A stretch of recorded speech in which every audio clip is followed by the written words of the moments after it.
Title, J. Sonsa, binanatan ang text only na paglilinaw ni Ombudsman Boying Rimulya. Naglabas ng panibagong patutsada ang veteranong broadcaster na si J. Sonsa kaugnay ng ulat na sa pamamagitan lamang ng text message nagbigay ng paglilinaw si Boying Rimulya sa News 5 hinggil sa kumakalat na balitang siya ay isinugod sa ospital. Sa kanyang social media post, kinestyon ni Sonsa ang umano'y malaking pagbabago ng asal ni Ombudsman mula sa pagiging kilala bilang mahilig at halos obsessed sa press conferences hanggang sa text message na lamang ang paraan ng pakikipag-ugnayan sa media. Ito ang post ni J. Sonsa. Si Boying na sobrang obsessed sa press con ngayon hanggang text na lang. Kasunod nito, diretsahan ding ibinato ni Sonsa ang tanong na para sa kanya ay hindi maiwasang itanong ng publiko sa sitwasyong ito. Anong nangyari kay Jesus Crispin Rimulya? Ang reaksyon ni Sonsa ay lumabas matapos iulat ng News 5 na hindi humarap on cam si Ombudsman Rimulya at sa halip ay nag-text lamang upang sabihing maayos ang kanyang kalagayan kasunod ng mga naunang pahayag ng kanyang tanggapan at ng kanyang kapatid na si DILG Secretary Junvic Rimulya na pawang nagbansag sa mga ulat bilang fake news. Para sa ilang netizens, sinasalamin ng banat ni Sonsa ang sentimento ng publiko na sa gitna ng lumalaking espekulasyon may inaasahan ang direktang pagharap, mas inaasahan ang direktang pagharap sa isang mataas na opisyal, lalo ng ombudsman, upang malinaw at personal na matuldukan ang mga duda.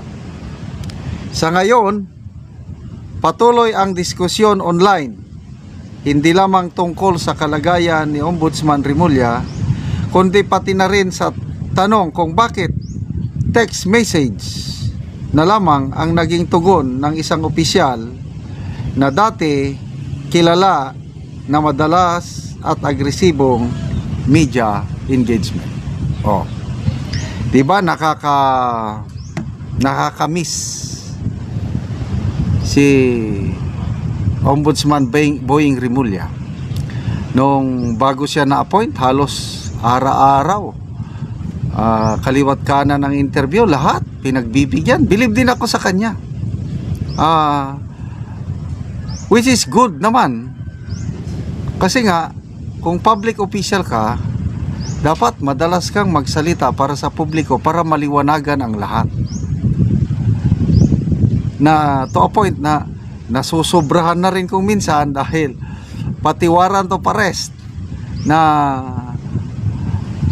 dapat isikreto kasi warrant of arrest para mahuli yung salarin, sikreto mo. Kaya ang kanya ini-scope niya kagad kaya tuloy nagtatago ngayon si Senator Bato dahil wala pang official na warrant of arrest, ini-scope niya na. Kaya dito mo makikita na grabe talaga ang pagkahilig ni Secretary Boying Rimulya sa interview, press ko, no? Tignan mo yung nangyari kay yung ombudsman case ni then Congressman Joel Villanueva na meron siyang dismissal order. Nako, interview siya dyan, sabi na magpapadala kami ng sulat ganito para ipurso ang dismissal. Yun pala, dismiss na yung kaso, na reverse ng ombudsman. So napahiya siya dahil salita siya ng salita sa media na hindi siya nagre-research kung ano ang update sa kasong binabanggit niya.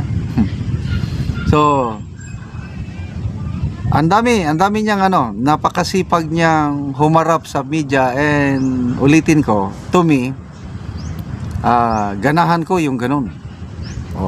Pati ngayong pagpapakulong ng mga may makukulong diyan, magpapasko sila bago mag December 15. Tapos na lang ang December 15, tapos na lang ang Pasko, tapos na lang ang New Year, wala pa ring nakukulong. So, dapat sana ngayon nagiging active si Ombudsman Remulla sa pagsasalita kung nasa maayos siyang kalagayan. Paano kung totoo yung bali-balita o kaya hindi siya nakakapagsalita? So, buhay na buhay daw, sabi ni Assistant Ombudsman Nico Clavano. Buhay na buhay daw, katatapos lang naglaro ng golf, sabi ng kanyang kapatid. I'm okay, I am in great shape. Ganon yung nabasa kong post ng News 5 o One News PH. Text lang niya kay Cheryl Cosim na to me, kulang. Mabuti sana kung katulad siya ni dating Ombudsman Samuel Martires, hindi mahilig yun sa tahimik lang yun nagtatrabaho, hindi mahilig magpa-interview. Kung kinakailangan lang, saka lang magpa-interview. So, kung Ombudsman Martires, okay na yung text. Kaya lang, Ombudsman Remulla, parang nakakapagtaka na nasa mabuti siyang kalagayan tapos hindi haharap sa media. Lalong to me, lalong nagiging curious ako kung ano ba talaga ang nangyari. Sana naman, to me I want ko sa inyo, sana nasa mabuti siyang kalagayan, kasi nga may pamilya pa rin siya, may maraming nagmamahal din kay Boying. Huwag tayong magnais ng masama sa ating kapwa. So, good luck po, Ombudsman Boying Remulla. Happy New Year na lang. Sana i-enjoy nyo ang inyong paglalaro ng golf. Sana enjoy nyo ang inyong pag-ulam ng sinigang. Sana magpakita na kayo dahil namimiss na kayo ng mga diehard Duterte supporters. Wala na ngang ginawa kundi magnakaw, may 2 million bonus pa. Mariing kinundina ni retired Major General Romeo V. Puquis ang issue ng umano'y 2 million Christmas bonus ng mga kongresista, kasabay ng paglala ng hirap na dinaranas ng maraming Pilipino sa gitna ng mataas na presyo ng bilihin. Sa kanyang pahayag, binigyan diin ang matinding agwat ng kalagayan ng mga mambabatas at ng karaniwang mga Pilipino. Mga kong, ano yung kong? Wala nang ginawa kundi magnakaw, may 2 million bonus pa. Pero taong bayan, maski 500 pesos di kaya pang Noche Buena. Para kay General Romeo V. Puquis, ang usapin ay hindi na lamang tungkol sa halaga ng pera, kundi sa moralidad at pananagutan ng mga halal na opisyal. Habang ang mga mambabatas ay pinag-uusapan ang milyon-milyong Christmas bonus, milyon-milyong Pilipino naman ang pinagkakasya sa kakarampot o wala para sa Noche Buena. Okay, so salamat General Romeo V. Puquis, sir, at nagiging kayo ang boses ng nasa laylayan. Grabe, 2 million, parang sinsilyo lang sa kanila. Ang iba pa nga, nagde-deny pa. Kaya lang, marami namang umaamin. So, ito, si Congressman Puno ang unang umamin. 2 million daw para diyan sa mga pa-Christmas sa mga barangay captain.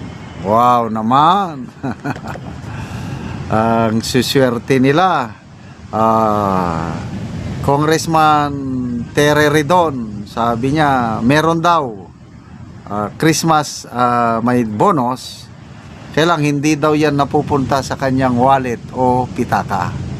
Maniwala ba kayo kay Congressman Tere Redon? Sino pa? Si Congressman Toby Chanco, Mulat sa Paul, meron daw niyan. Hindi lang Christmas, kundi every time na mag-break ang mga kongresista, binibigyan sila ng ganyang bonus. Ang sarap maging kongresista, no? Kaya lang, I don't know kung makakabangon pa sila sa kinalulugmukan nilang sitwasyon ngayon na halos napakababa na ang tiwala ng taong bayan sa Kamara. Sa survey ng Pulse Asia man yun siguro, si Speaker Bujidi, 8% na lang ang tiwala ng taong bayan sa kanya. The lowest.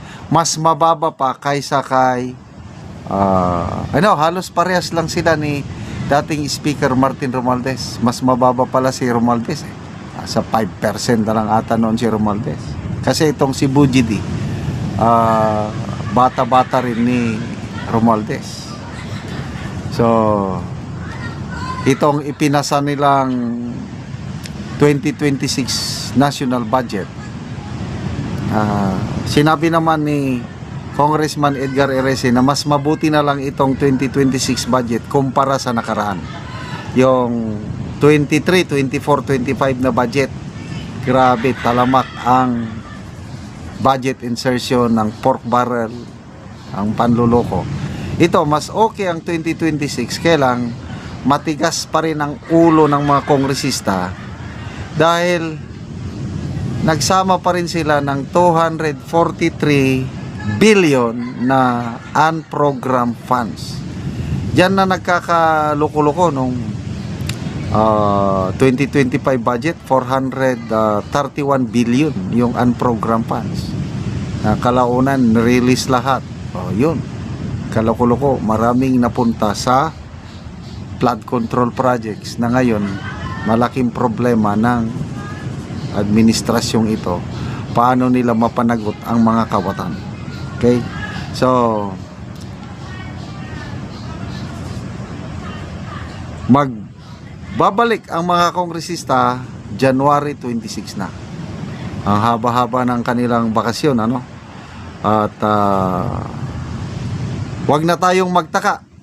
Pagbalik nila January 26, ilang araw na lang, February 6 na. Yun na.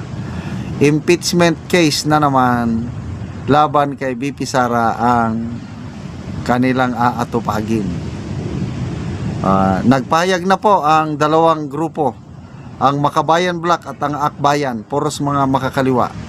Magsasampa at magsasampa sila ng impeachment case laban kay VP Sara. Nag-uunahan palagi yung dalawa na yan. Kaya lang, medyo mas malabo sa ngayon dahil iba na, nagbago na ang guidelines ng impeachment, binago ng Supreme Court para hindi na maulit yung February 5 na impeachment. Isang araw lang, nakapirma kagad 255. Hindi na binasa ang mga articles of impeachment. Basta importante makapirma in exchange pag-release ng pundo. So anong nangyari? Di wala na. So yung motion for reconsideration nila wala na, pinatulog na ng Korte Suprema. So bring it on, bloodbath.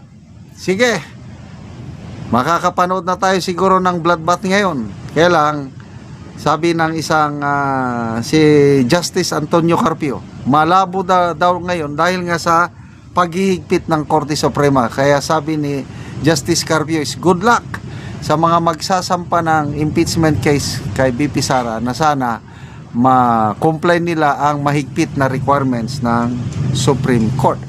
Ganyan din ang pananaw ni Ronald Llamas Dilawan, na political analyst. Alanganin, duda na daw siya sa impeachment ni VP Sara dahil yun na nga, mahigpit ang Supreme Court, malapit ng eleksyon, 2028, ang mga politiko mag-i-invest na sa malakas na kandidato sa 2028. Walang iba kundi si VP Sara. At the same time, bagsak na ang ratings ni Pangulong Marcos Jr. Wala nang susuporta sa kanya.